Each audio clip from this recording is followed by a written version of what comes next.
Hello guys, welcome back to my channel. আজকের ভিডিওতে যে টপিকটা নিয়ে ডিসকাস করব সেটা হচ্ছে আজকের মার্কেটটা কেমন ছিল এবং তার সাথে সাথে জিও পলিটিক্যাল ডিসকাশন। বিগত 24 ঘন্টায় এত কিছু জিনিসপত্রগুলো ঘটে গিয়েছে যে কোত্থেকে শুরু করব সেই বিষয়টা বুঝে উঠতে পারছি না। প্রথম কথা হচ্ছে আমি গতকাল যে কথাটা বলেছিলাম যে 10:30টার সময় একটা ডেটা বেরোনোর কথা ছিল, পিএমআই ডেটা। তো পিএমআই ডেটা জেনারেলি আজকে যেটা এসছে সেটা হচ্ছে নিউট্রাল। ওকে, তো সেই কারণে খুব একটা ভালো কিছু মার্কেটের মধ্যে আমরা দেখলাম না, বা খুব যে ড্রাস্টিক্যালি একটা ফল সেটাও দেখলাম না, বিকজ ডেটাটা পুরোপুরিভাবে নিউট্রাল। কারণ 60.0 ছিল, 60.1-এর কাছাকাছি এসছে। তো মোটামুটিভাবে খুব একটা বড় কোনো চেঞ্জেসও নেই, কিছুই নেই। তো সেই কারণে পুরো বিষয়টাই মোটামুটিভাবে এখন নিউট্রালে থাকলো। তো মার্কেটে যে জিনিসটা আমরা দেখলাম, মার্কেট যথারীতি একটা রেঞ্জের মধ্যে ট্রেড হচ্ছে, এবং গতকাল আমি ফেসবুকে অলরেডি আপডেট দিয়েছিলাম যে একটা নেগেটিভ বায়াস কাজ করছে, বাট খুব যে ড্রাস্টিক্যালি কিছু হবে সেরকম কিছু নয়। এরকম দিনগুলোতে অপশন বায়াররা ট্রেড অ্যাভয়েড করতে পারেন। এনিওয়ে, তো মার্কেটে সেই টাইপেরই জিনিসপত্রগুলো আমরা দেখলাম। বিশেষ করে আজকে সেন্সেক্সের এক্সপায়ারি ছিল, তো সকালের দিকে শুরুতে স্লাইড একটু ফল, এবং পরে পরে সেই জিনিসটা স্লাইড একটু রিকভার, এবং রেঞ্জ বাউন্ড স্টেটে যা হয় আর কি সেই রকম টাইপ অফ অ্যাক্টিভিটিই দেখলাম। তো মার্কেটে বড় কিছু মোমেন্ট আমরা দেখতে পাচ্ছি না, বাট আমরা যে জিনিসটা দেখছি সেটা হচ্ছে জিও পলিটিক্যাল অ্যাঙ্গেল থেকে প্রচুর কিছু চেঞ্জেস হয়েছে বিগত 24 ঘন্টার মধ্যে। ওকে, তো প্রথম যে জিনিসটা হয়েছে সেটা হচ্ছে আমেরিকা কনস্ট্যান্টলি ইন্ডিয়াকে থ্রেট দিয়ে যাচ্ছে, এবং গতকাল ইভিনিংয়ের স্টার্টিংয়েই তারা একটা থ্রেট দিয়েছিল যে India Russian oil, Russian arms, ammunition যেভাবে নিচ্ছে এবং তার সাথে এই জিনিসটাকে নিয়ে যেভাবে বিজনেস করছে, তাতে করে ইন্ডিয়ার ওপর তারা প্রচুর পরিমাণে ট্যারিফ বাড়াবে। এর সাথে সাথে ইউক্রেন থেকে আরেকটা থ্রেট দেওয়া হয়, বা ইউক্রেন থেকে একটা কথা বলা হয় যে তাদের ওপর যে ড্রোনে হামলা করছে রাশিয়া, সেই ড্রোনের মধ্যে দেখা যাচ্ছে অনেক পার্টস রয়েছে, যে পার্টসগুলো কিন্তু ইন্ডিয়ান মেড, বা ইন্ডিয়াতে হয় এই জিনিসগুলোর অ্যাসেম্বল হয়েছে, অথবা এই ড্রোনগুলো ইন্ডিয়ার যে সেমিকন্ডাক্টরে কয়েকটা কোম্পানি রয়েছে ছোট ছোট ব্যাঙ্গালোরে, তাদের কিছু পার্টস দেখা যাচ্ছে। ওকে, সুতরাং তারা যে জিনিসটা বলে ইন্ডিয়ার ওপর প্রেশার তৈরি করতে চাইছিল সেটা হচ্ছে যে ইন্ডিয়া রাশিয়াকে দিয়ে টোটাল বিষয়টাকে স্পন্সর করছে, রাশিয়ার এই ওয়ারটাকে ডাইরেক্টলি বা ইনডাইরেক্টলি যাই বলুন না কেন, এবং এই জিনিসটা কনস্ট্যান্টলি হচ্ছে। তো এই টাইপ অফ বক্তব্য রেখে ইউরোপিয়ান ইউনিয়ন এবং তার সাথে সাথে আমেরিকা কনস্ট্যান্টলি ইন্ডিয়ার উপর একটা প্রচ্ছন্ন বলুন বা প্রকট যাই বলুন না কেন একটা প্রেশার তৈরি করার চেষ্টা করছিল জিও পলিটিক্যাল অ্যাঙ্গেল থেকে। এর সাথে সাথে আরও যে কয়েকটা জিনিস ঘটনা ঘটেছে সেটা হচ্ছে পাকিস্তানের ওপর, পাকিস্তানকে প্রচুর পরিমাণে একটা হেল্প করার চেষ্টা করছে ইউএসএ, তার সাথে সাথে বাংলাদেশকেও একটা বেশ বড় পরিমাণ হেল্প করছে। এগুলো সমস্ত কিছু যা কিছু বলছি লাস্ট 24 ঘন্টার ডেভেলপমেন্ট।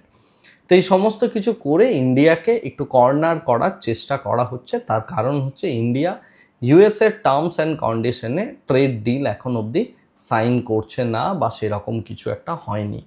তো সেই কারণে, এবং ইন্ডিয়ার যে এগ্রিকালচারাল সেক্টর সেই জায়গাটাতেও ইউএস এখনও মানে সেইভাবে পেনিট্রেট করতে পারছে না, যেগুলো তাদের উদ্দেশ্য ছিল। তো সেই জায়গাগুলো কোনোটাই সম্ভব হচ্ছে না। তো ইত্যাদি বিভিন্ন কিছু মানে ইন্ডিয়ার ওপর প্রেশার তৈরি করার একটা ডেলিবারেট প্রচেষ্টা কনস্ট্যান্টলি চলছে। এমতো অবস্থায় গতকাল ইভিনিংয়ে আমাদের মিনিস্ট্রি অফ এক্সটার্নাল অ্যাফেয়ার্সের তরফ থেকে একটা স্ট্রং রিপ্লাই আসে পুরো পৃথিবীর জন্য, এবং সেই রিপ্লাইটা যে ইন্ডিয়া এইভাবে করতে পারে সেটা কেউই এক্সপেক্ট করেনি। আজ অবধি ইন্ডিয়ান হিস্ট্রিতে এরকম স্ট্রং রিপ্লাই কোনো গভর্নমেন্ট করেছে বা কেউ করেছে সেরকমটা ভাবা হয়নি, মানে দেখা যাচ্ছে না। তো সেখানে কি বলা হয়েছে, সেখানে বলা হয়েছে যে ইন্ডিয়ার স্ট্যান্ডটা হচ্ছে সম্পূর্ণভাবে ন্যাশনাল ইন্টারেস্টে থাকবে এবং ইন্ডিয়ার জনগণের প্রতি কমিটেড থাকবে, এবং সেক্ষেত্রে যেখান থেকে আমরা চিপ অয়েল পাবো সেখান থেকেই নেব। ইন্ডিয়া রাশিয়ার সাথে যথেষ্ট স্ট্রংলি বন্ডেড একটা মানে রিলেশনশিপ নিয়ে চলে। পাকিস্তানের সাথে কাশ্মীর ইস্যুতেও রাশিয়া ইন্ডিয়াকে প্রচুর পরিমাণে হেল্প করে। সুতরাং আমরা আমাদের বেনিফিটের জন্য কার কাছ থেকে অয়েল নেব না নেব সেটা সম্পূর্ণভাবে আমাদের ব্যাপার। সেকেন্ড যে বিষয়টা বলা হয় যে এটা স্পন্সর করার যেরকম কথা হচ্ছে, অর্থাৎ ইন্ডিয়া রাশিয়ার ওয়ারটাকে স্পন্সর করছে এরকম কোনো বিষয় নয়। তার কারণ হচ্ছে আমেরিকা রাশিয়ার কাছ থেকে প্রচুর পরিমাণে পেস্টিসাইড, কেমিক্যালস, তার সাথে সাথে প্রচুর পরিমাণে ইউরেনিয়াম তাদের যে মানে নিউক্লিয়ার সিস্টেমটা চালানোর জন্য বা নিউক্লিয়ার উইপন বানানোর জন্য বা নিউক্লিয়ার পাওয়ার জেনারেট করার জন্য যাই বলুন না কেন, সমস্ত কিছু কিন্তু রাশিয়ার থেকে নিচ্ছে। এর সাথে সাথে ইউরোপিয়ান ইউনিয়নও সেম কাজটাই করছে। রাশিয়ার কাছ থেকে তারা মানে গ্যাসও নিচ্ছে, ন্যাচারাল গ্যাস, এবং তার সাথে সাথে তারা বিভিন্ন অ্যাঙ্গেল থেকে দেখতে গেলে রাশিয়ার কাছ থেকে প্রচুর জিনিস তারা ইম্পোর্ট করছে। সুতরাং তারাও তো বিষয়টাকে স্পন্সর করছে, এই টাইপের একটা ন্যারেটিভ দেওয়া হয়। ওকে, এবং সেটা যথেষ্ট স্ট্রং একটা রিপ্লাই, এবং এই রিপ্লাইটার পরে অনেকটা বিষয়টা আপাতত একটা শান্তির জায়গায় এসছে, এবং বাকি ওয়েস্টার্ন মিডিয়া থেকে শুরু করে প্রত্যেকে যে প্রেশারটা তৈরি করার চেষ্টা করছিল সেটা কিছুটা পরিমাণ কমেছে ডাইরেক্টলি, বাট ইনডাইরেক্টলি বিভিন্ন অ্যাঙ্গেল থেকে এখনও প্রেশার তৈরি করার চেষ্টা চলছে। এমতো অবস্থায় আরও 2-3টে নতুন ডেভেলপমেন্ট হয়েছে। সেকেন্ড যে ডেভেলপমেন্টটা হয়েছে সেটা হচ্ছে যে রাশিয়ার উপকূলে যে দুটো আমেরিকান সাবমেরিন পাঠানো হয়েছিল, নিউক্লিয়ার বা উইপেন সহ যে সাবমেরিনটা পাঠানো হয়েছিল, এর প্রত্যুত্তরে রাশিয়া আমেরিকার সাথে তাদের একটা নিউক্লিয়ার ডিল ছিল, সেই ডিলটা থেকে সম্পূর্ণভাবে বেরিয়ে এসছে। থার্ড যে ডেভেলপমেন্টটা হয়েছে সেটা হচ্ছে বিগত 2-3 দিন ধরে চাইনিজ মিডিয়াতে একটা মানে কথাবার্তা বলুন বা যে সম্পাদকীয় আর্টিকেলগুলো হয় সেখানে প্রচুর পরিমাণে আর্টিকেল বেরোচ্ছে যে প্রাইম মিনিস্টার নরেন্দ্র মোদীকে তাদের ভিক্টরি ডেতে প্যারেড গ্রাউন্ডে থাকার জন্য আমন্ত্রণ জানানো হোক, রাইট? তো এই টাইপের বিভিন্ন কিছু করে প্রত্যেকে, অর্থাৎ ইন্ডিয়া, রাশিয়া এবং চায়না, তিনজনে প্রত্যেকে আমেরিকার ওপর একটা প্রেশার তৈরি করার চেষ্টা করছে, এটা সম্পূর্ণভাবে জিওপলিটিক্যাল অ্যাঙ্গেল থেকে। রাশিয়া যখন এই চুক্তিটা থেকে বেরিয়ে এসছে তখন রাশিয়া একটা স্টেটমেন্ট দিয়েছে যে ব্রিক্স নেশন সবাই আমার সাপোর্টে আছে। সুতরাং এই মুহূর্তে আমরা যে জিনিসটা দেখতে পাচ্ছি সেটা হচ্ছে পুরো ওয়ার্ল্ডের মধ্যে দুটো পার্টে বিভক্ত হচ্ছে ওয়ার্ল্ড অ্যাকচুয়ালি। এই ট্যারিফ ওয়ার থেকে শুরু করে বা ইউএসের যে এজেন্ডা, সেই এজেন্ডার ওপর বেস করে প্রত্যেকটা দেশকে যে চলতে হবে, এর পরিপ্রেক্ষিতে ওয়ার্ল্ড এখন দুটো ভাগে স্লাইডলি মানে ভাগ হওয়ার একটা পরিকল্পনা চলছে বা সেরকমই সিচুয়েশন দাঁড়াচ্ছে। সেটা হচ্ছে ইন্ডিয়া, রাশিয়া, চায়না এরা একটা সাইড, এবং এর সাথে সাথে ব্রিক্সের আদার্স যে সমস্ত নেশনগুলো রয়েছে তারা। আর উল্টো দিকে দেখতে গেলে ইউরোপিয়ান ইউনিয়ন, আমেরিকা, তার সাথে আরও কিছু কান্ট্রি, সেগুলো নিয়ে আরেকটা সাইডের মতো তৈরি হচ্ছে। মানে এটা ভার্চুয়ালি দুটো সাইড তৈরি হচ্ছে, কিন্তু পুরোটাই চলছে একটা নার্ভ গেম। দেখা যাক আলটিমেট এই বিষয়টা কোন জায়গাতে যায়। কিন্তু এই মুহূর্তে ইন্ডিয়ার ওপর প্রচুর এক্সটার্নাল প্রেশার তৈরি করার চেষ্টা চলছে। তো আগামী দিনে এই বিষয়টাতে আরও আমরা প্রচুর পরিমাণে ডেভেলপমেন্ট দেখতে পাবো, কারণ মিনিস্ট্রি অফ কর্পোরেট অ্যাফেয়ার্সের তরফ থেকে এই সমস্ত মানে এই টাইপ অফ একটা স্টেটমেন্ট আসার পর সেই স্টেটমেন্টটাকে নিয়ে ডেফিনেটলি ইউএসএ বা ইউরোপিয়ান ইউনিয়ন চুপচাপ বসবে না, তারা আবার চেষ্টা করবে বিভিন্ন অ্যাঙ্গেল থেকে প্রেশারাইজ করতে।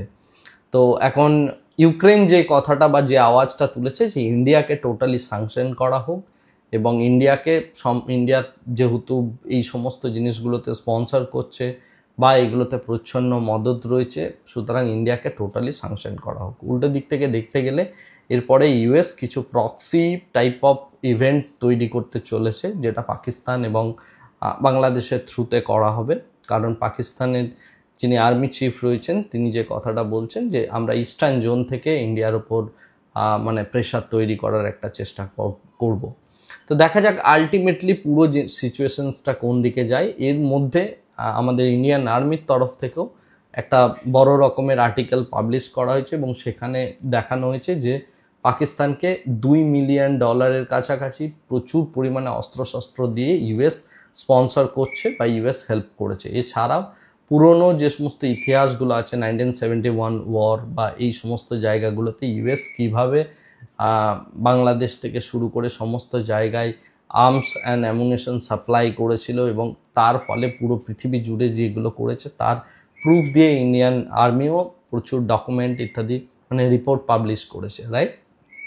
তো তো এই সমস্ত কিছু নিয়ে যে বিষয়টা বোঝা যাচ্ছে যে আপাতত একটা নার্ভের গেম চলছে, এবং এই গেমটা কিন্তু জিওপলিটিক্যাল ফ্রন্ট থেকে কনস্ট্যান্টলি চলে। সুতরাং এখন যে পরিস্থিতিটা তৈরি হচ্ছে সেটা ইন্ডিয়ার ওপর ডেফিনেটলি একটা বড় প্রেশার। দেখা যাক এই জায়গা থেকে আমাদের যে ইন্টেলিজেন্ট ব্যক্তিত্বরা রয়েছেন বা আমাদের যে বিদেশ মন্ত্রক রয়েছে, মিনিস্ট্রি অফ এক্সটার্নাল অ্যাফেয়ার্স, তারা কিভাবে বিষয়টাকে ডিল করে। তার সাথে সাথে আমাদের চায়নাও রয়েছে, চায়নার সাথেও মানে বিষয়টা কোন জায়গায় যায়, বিকজ চায়না যে পদক্ষেপটা নিচ্ছে সেটা হচ্ছে শত্রু বন্ধু, তাৎক্ষণিকভাবে কিছুক্ষণের জন্য, মানে কিছু দিনের জন্য, এবং সেই সমস্ত কিছু করে ইউএসের ওপর একটা প্রেশার তৈরি করার মানে ব্যাপার চলছে। উল্টো দিক থেকে দেখতে গেলে ইন্ডিয়ার ওপরও প্রেশার রীতিমতো রয়েছে। তো এই পুরো বিষয়টা নিয়ে আপাতত জিওপলিটিক্স বেশ ভালো রকম চাপে, এবং জিওপলিটিক্যাল ফ্রন্ট থেকে যখনই আমরা এই জিনিসটা দেখি তার পরিপ্রেক্ষিতে দেখতে গেলে মার্কেটও এই সমস্ত আনসার্টেনটিগুলোকে ফ্যাক্টর করে। যখন মার্কেট এই টাইপ অফ আনসার্টেনটি ফ্যাক্টর করে তখন মার্কেটের মধ্যে আপনি বড় মুভমেন্ট দেখতে পাবেন না, বিকজ ইনভেস্টার থেকে শুরু করে ট্রেডার প্রত্যেকেই কিন্তু যথেষ্ট কশাস হয়ে যায়। তো সেই কারণে মার্কেটের মধ্যে আপনি বেশ স্ট্রং কোনো একটা সাইডে যে মুভমেন্ট হবে সেরকম কিছুই দেখা যাচ্ছে না, বিকজ সবাই মোটামুটিভাবে কশাস। উল্টো দিক থেকে দেখতে গেলে এফআইআই কনস্ট্যান্টলি ক্যাশ মার্কেটে সেল করে যাচ্ছে, এবং তার সাথে সাথে ফিউচার অ্যান্ড অপশানে হেজিং মানে তাদের কন্টিনিউ রয়েছে। তো যা কিছু ডেটা পাবলিশ হবে আজকের ডেটে কীরকম কী অ্যাক্ট হলো না হলো, আগামীকালের প্ল্যানিং সেটা নিয়ে অবশ্যই আমি আমার ফেসবুক পেজে নেক্সট সমস্ত ডেটাগুলো রিলিজ হওয়ার পর একটা আর্টিকেল লিখতে চলেছি। আপাতত যে বিষয়টা ইম্পর্ট্যান্ট সেটা হচ্ছে জিওপলিটিক্যাল ফ্রন্ট থেকে প্রত্যেকটা দেশই নিজের স্বার্থ বজায় রাখতে চাইছে, এবং সেই কারণে আপাতত গ্লোবাল মার্কেট থেকে শুরু করে ইন্ডিয়ান মার্কেট সবাই মোটামুটিভাবে একটা মানে ওই ওয়েট অ্যান্ড ওয়াচ মোডের মধ্যেই রয়েছে বলা যেতে পারে। তো এটাই হচ্ছে মার্কেটের স্টেটাস। নতুন বড় কোনো নিউজ আপাতত মার্কেটের জন্য নেই। দেখা যাক আগামীকাল কী সিচুয়েশনস হয়, বা কোন ফ্রন্ট থেকে আমরা কোন মানে এই জিওপলিটিক্যাল ফ্রন্ট থেকে নতুন কোনো আপডেট এলে ডেফিনেটলি আমি আপনাদের জানাবো। আপাতত আজকের ভিডিওটা এখানেই শেষ করছি। Thank you very much, bye bye, tata.